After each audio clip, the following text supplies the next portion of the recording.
Let's talk about stuffing.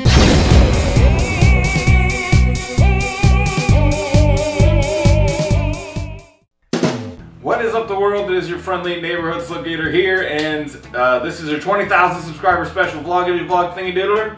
And yeah, so I got a lot of questions in the last couple of videos, so let's just get to it. What is your name? So my name is Justin. That's my first name. On the internet, people call me SlipGator. In real life, people call me SlipGator. Actually, I've had this nickname for a long time, since I was like, or internet nick really, since I was like probably 14 or 15 years old. And I'm old. How old are you? I'm 37 years old. I'm really old. When I say that number, I don't know why. I don't like being 37, but anyway. So I've had the nick for a long time, and even like my parents call me Slip, and my girlfriend calls me Slip, so I really actually, honestly, at this point, I feel only like people I work with call me Justin. All my friends and people I know call me Slip, so call me Slip. How long ago did you start YouTubing and how did you get started? So I can't exactly remember. I believe the channel opened in 2008. The videos started in 2009, but then the Minecraft videos didn't start until, I think, like, I didn't do a lot of videos at first, and I was doing different stuff. I did FPS stuff. The channel was really different, and then I took a break for a while. I started doing the Minecraft videos a couple years ago, maybe a year and a half or something like that. So, I mean, honestly, really, the Minecraft channel, which is what the channel is now, started about a year and a half ago. Additional part of that question is, like, why did you get started? A lot of people ask me, like, why did you start YouTube or whatever?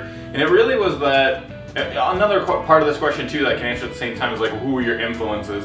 So, back when I started the channel originally, when I was doing the FPS content, I was watching a lot of, like, Hutch and Seed Anners and Juicedra and those guys that were... Yeah, I think Juicy was making vids back then. He's been around for a long time. So watching a lot of those guys doing a lot of FPS stuff, and I really like first-person shooters.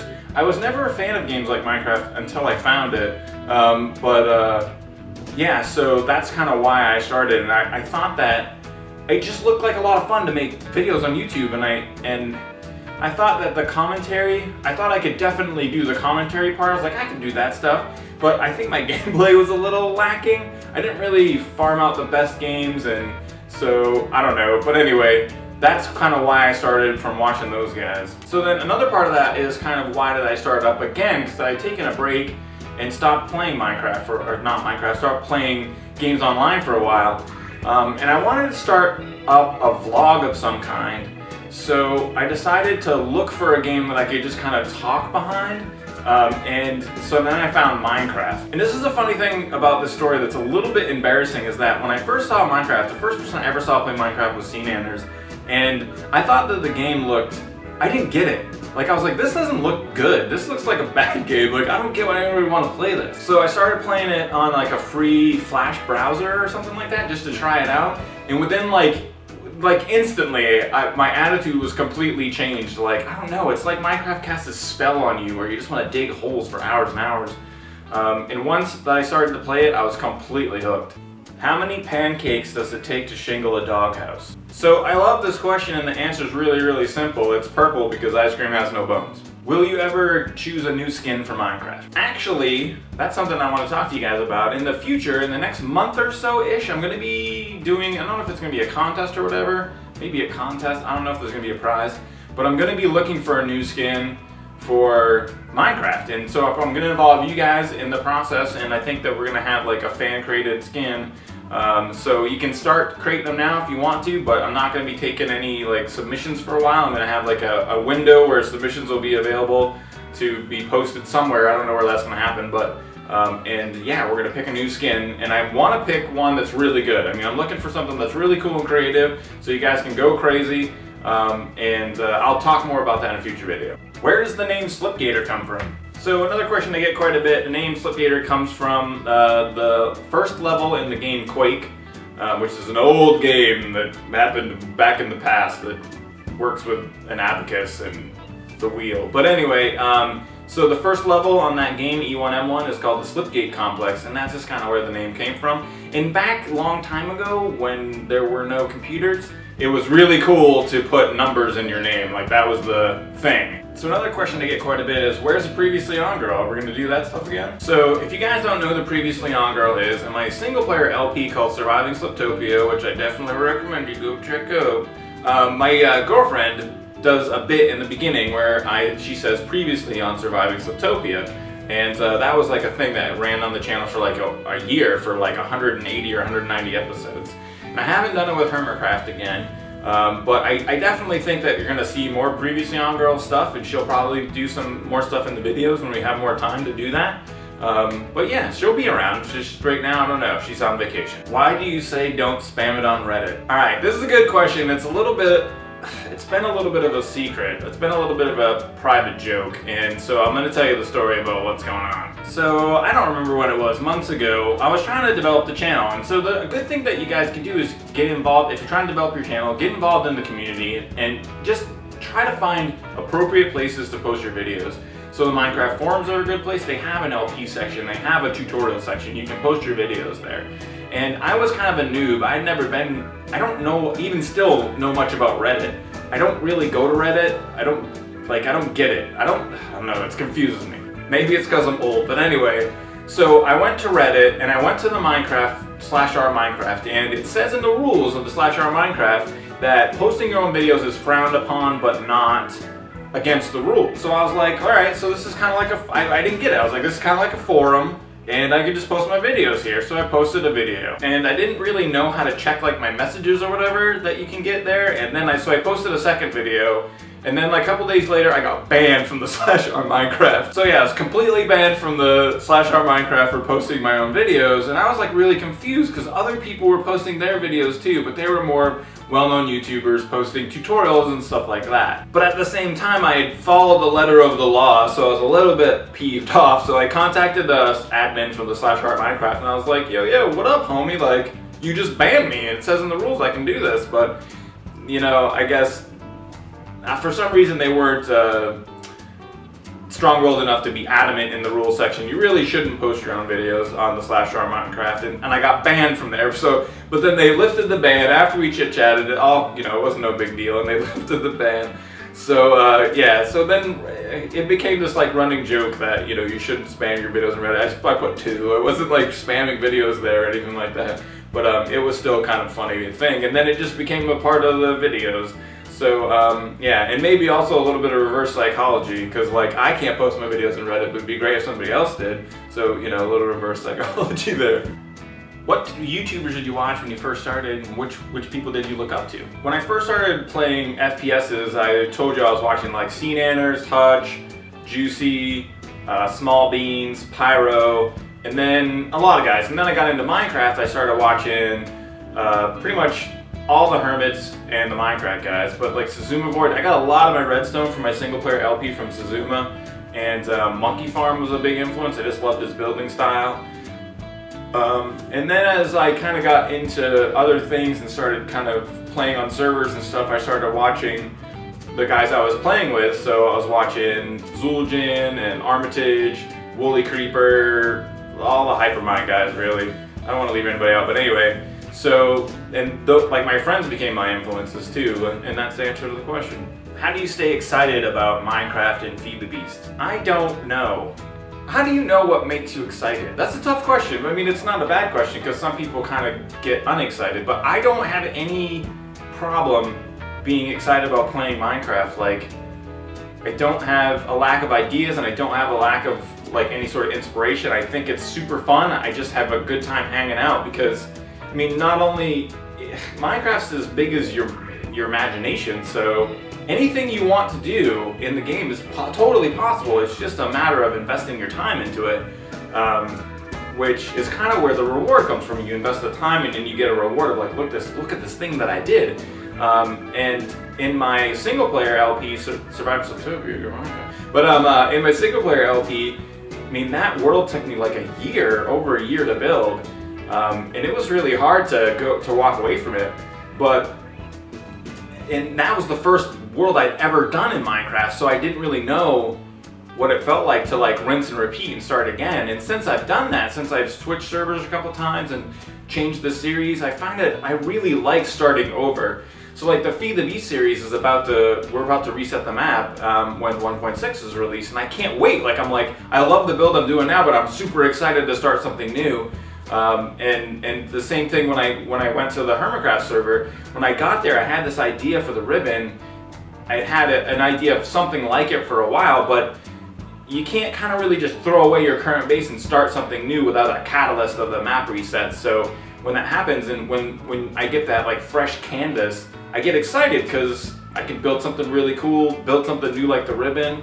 Yeah, so that's I don't know. I don't know why I don't lose my excitement. I just get excited about Minecraft. What texture pack do you use? What texture pack? Faithful 32. So I use Faithful 32. If you guys are unfamiliar, it's just a scaled up version of the default texture pack. It's available almost anywhere. It's pretty straightforward to find it. Google it. Faithful 32. Download. What was the first game you ever played? So the very first game I ever remember playing was Tank.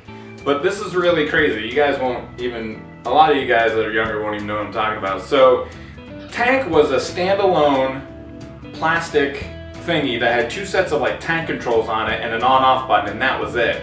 And it had a cable running out of it that had UHF connectors, which is on TVs a long time ago when you wanted to hook up an antenna or something. There were two screws in the back of the television, and you hook these Y-shaped connectors in and screw them in. And so it just had a UHF, I think it's UHF, I don't even know what that connector's called. Anyway, screws. So if you hook it in and screw it in, you just plug the damn thing in and turn it on. And it was like Tank for Atari, for like 2600, but that was it. And it was just that one thing. So you turn on, bam, Tank, that's all you got. Turn it off, Tank ended. And then some of the other cool, like old school system stuff I had is that my dad bought an Atari 800 XL computer, which is a 32-bit. Like one of the first home computers, and it had an audio tape drive, so it would store information on an audio tape, and when you recorded on it, you could hear it, like it happening. It sounded like a modem, so it'd be like, and it would do that and record, and then you would like initiate the tape drive inside of BASIC, and then hit play, and it would literally like make the noises and put the programs back in. But so on tape, I had this game called The Adventures of Oswald. It was just this like weird side-scroller type game, but the Atari also had like Donkey Kong and stuff like that. So and then a video game history was another question that I got, and so I've always loved games, and my taste progressed. So I got into like 2600. We had the Atari 5200, which is like a weird Atari that didn't have the universal cartridges and had a better controller and stuff like that. Started playing like Millipede, Centipede, Nintendo, Super Nintendo, N64, Sega Genesis, PlayStation, all those consoles all the way up, and then got into PC gaming and stuff like that. Started playing Doom, started playing Quake, got into first-person shooters really, and then MMOs as well. So one of the big MMOs that I played a lot that I really loved, I played for like 3 years, it's called Asheron's Call. So I played Asheron's Call for like 3 years. I played Shadowbane, I played a ton of those games, and then I got into FPSs. Call of Duty was really the big FPS that I liked. And then started playing COD. I did a lot of Search and Destroy, a ton of S&D at first, and then got into Team Deathmatch. Like, I love Team Deathmatch. I don't know, I feel like TDM is like the purest form of Call of Duty. It's like two teams pitted against each other, and it's just, I don't know, I like the way there's spawn anticipation. I like the way how large the teams are. I just feel like it's great. And I never got, like I said, I never got into games like Minecraft. When I got into Minecraft, I don't even know what happened. It was like I found the love of my life. So yeah, but now I'm totally happy playing Minecraft. But I like to get into some other things, and that's another point actually. I think that we're gonna end up doing some different games here coming up, and just some additional stuff to spice up the channel, and it's gonna be fun. So that's a long answer. What's going on with the new office? So as you can see, this is part of the new office that is complete and clean. Now, what you can't see is awful and dirty and needs to be fixed up. But I got the desk and the hutch thing built. You can see I have some of my Rubik's Cubes back there. I learned to solve the Rubik's Cube this year, which is pretty cool. And some other knickknacks and patty wax. Anyway, so yeah, that's what's going on with the office. We're getting there. Once everything is complete, I'll do like a reveal, but it's gonna be a while. Like, I can't, like I want to get some stuff on the walls, I want to get some organization done, and it'll happen. Do you really have OCD? So, I don't know, I mean, I don't think I actually really have like a diagnosable OCD issue. I do feel bothered by things. This feels more like OCD to me. So like, dirty light switches really bother me. Like if I'm walking and I see one of the light switches in my place is dirty and I just bypass it, it'll bother me and fester until I have to go and clean it. And one of the other things that's really weird about I think it's OCD, is that all of my volumes must be on increments of some sort of incremental system. So like when in my car, the volume needs to be at 10 or 15 or 20. It can't be on 18 or 13. To the point where, you know, the music's just a little too loud, I have to leave it there because it's 20. And if I put it on 15, I can't really hear it. So it's the same thing at home. Like, I actually specifically look for technology that doesn't give me like a bar for volume. Like, I don't want to know how high it is, because even if it's like a round circle where it like fills up the circle as it goes bigger, like it has to be at like, you know, 3 o'clock or 6 o'clock, or I don't know, it's weird. But so I think that might be OCD. How did you get noticed on YouTube? This is an interesting question, and a lot of people ask it, and it really goes into like the question of like, how do you get on Hermitcraft? How do you get noticed on YouTube? How does that all work? So I don't know. So DMAC, it was the first big YouTuber to kind of notice me, followed me on Twitter, and I followed him back, and like we started kind of having a combo a little bit.